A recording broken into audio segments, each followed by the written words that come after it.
Assalamualaikum warahmatullahi wabarakatuh. Saya Mas Surya. Di sini saya akan merangkum materi pembahasan ke-7 sampai ke-13 filsafat pendidikan Islam.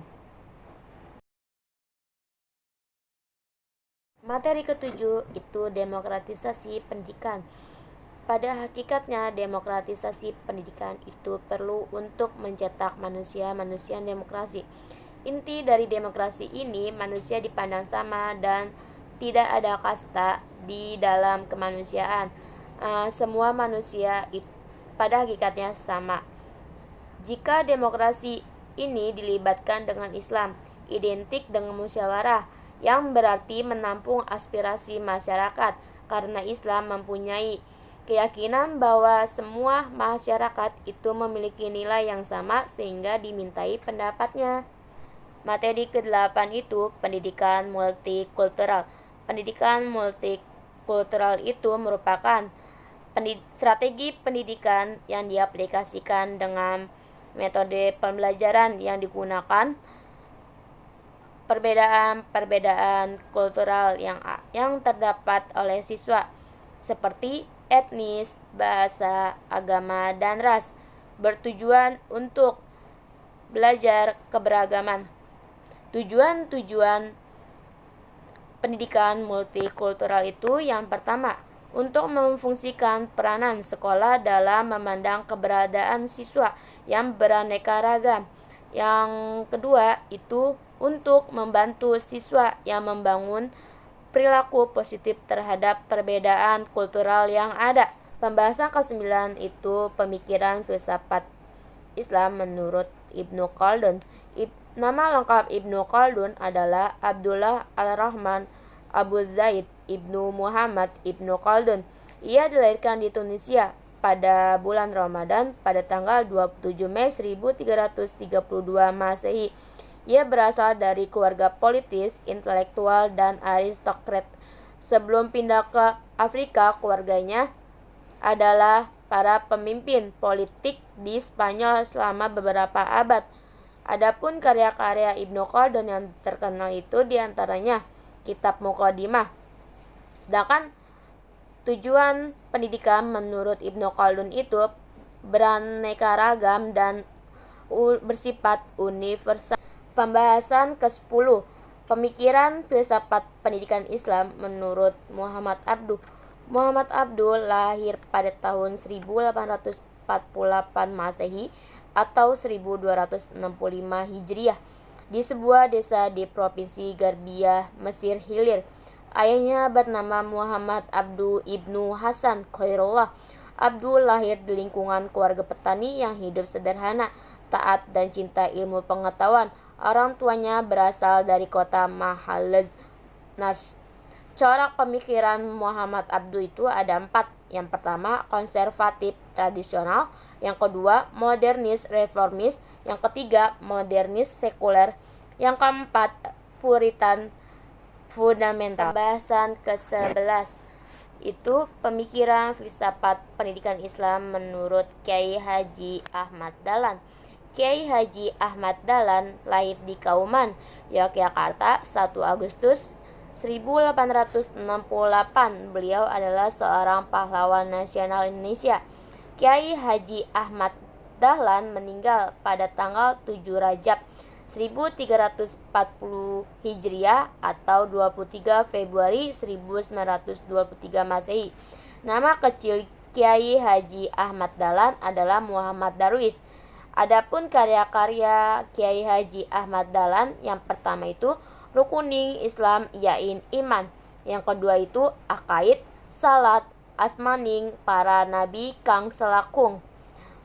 Faktor internal didirikan organisasi Muhammadiyah ini pada Kiai Haji Ahmad Dahlan. Yang satu, adanya kolonial Belanda di Indonesia. Yang kedua itu kegiatan serta kemajuan yang dicapai oleh golongan Kristen dan Katolik di Indonesia. Yang ketiga itu adanya rencana politik kristensiasi dari pemerintah Belanda demi kepentingan politik kolonialnya. Sedangkan faktor eksternalnya itu Yang pertama, keadaan bangsa Indonesia serta umat Islam yang hidup dalam kemiskinan, kebodohan, kelolotan, dan kemunduran. Yang kedua itu, tidak terwujudnya semangat ukhuwah Islamiyah dan tidak adanya organisasi Islam yang kuat. Materi ke-12 itu pemikiran filsafat pendidikan Islam menurut Kiai Haji Hasyim Asy'ari. Kiai Haji Hasyim Asy'ari dilahirkan di Desa Ngedang, Jombang, Jawa Timur pada hari Selasa Kliwon 24 Zulkaidah 1287 Hijriah atau 25 Juli 1871 Masehi. Nama lengkap Muhammad Hasyim Asy'ari Ibnu Abdul Al-Wahid Ibnu Abdul Al-Halim, yang diberi gelar Pangeran Bonang Ibnu Abdul Al-Rahman, yang sering disebut Jaka Tingkir, Sultan Hadiwijaya Ibnu Allah, Ibnu Abdul Al-Aziz, Ibnu Abdul Al-Fatah, Maulana Ishal dari Raden Ain Al-Yakin, yang disebut Sunan Giri. Sedangkan pemikiran pendidikan menurut Kiai Haji Hasyim Asy'ari itu ada tujuan pendidikan, konsep peserta didik, kurikulum, metode pembelajaran, dan evaluasi pendidikan.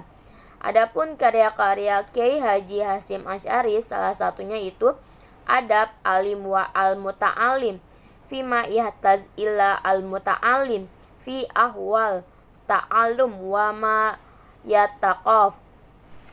Pembahasan ke-13 itu pemikiran filsafat pendidikan Islam menurut Persatuan Islam.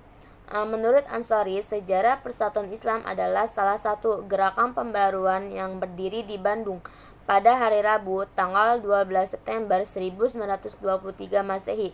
Dan berdirinya Persatuan Islam ini juga dimaksudkan untuk membersihkan Islam yang dari segala bid'ah, khurafat, dan syirik. Pola pikir tokoh Persatuan Islam itu Hasan, Muhammad Nasir, Kiai Haji Abdurrahman. Sedangkan arah pergerakan Persatuan Islam itu ada organisasi Persatuan Islam di awalnya. Berdirinya sudah nampak perbedaannya, yaitu dari coraknya dengan sekelompok pergerakan yang lainnya, dan berdirinya Persatuan Islam dititik beratkan dengan pembentukan paham keagamaan. Sedangkan peran Persatuan Islam menurut Hanun pada tahun 1992 itu pada dasarnya perhatian Persatuan Islam ditunjukkan terutama pada penyebaran paham Al-Quran dan Sunnah. Hal ini ditunjukkan berbagai aktivitas diantaranya dengan pertemuan umum, tablik, dan khutbah. Sedangkan Persatuan Islam masa kini itu persatuan Islam yang berjuang menyesuaikan diri dengan kebutuhan umatnya, pada dasarnya yang lebih realistis dan kritis. Gerakan perjuangan Persatuan Islam ini tidak terbatas ada pada persoalan dalam arti sempit, tapi meluas kepada persoalan strategis yang dibutuhkan oleh umat Islam, terutama pada urusan muamalah dan peningkatan pengkajian pemikiran keislaman. Terima kasih.